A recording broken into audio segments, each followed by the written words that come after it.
To create a sweep feature, you need two inputs. One is profile and the other is path. Oftentimes they're sketches. So I created two sketches. One is the profile. As you can see here, I made a closed profile. The profile has to be a closed sketch. And then there's a path. And in this case, I made an open path. That means it doesn't form a closed loop. As you can see, the path doesn't need to be smoothly connected.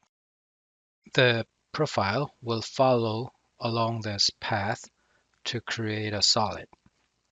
So in order to do that, I need to create a sweep boss base. And here, I'm going to select this profile feature. And the second one, I need to choose the path.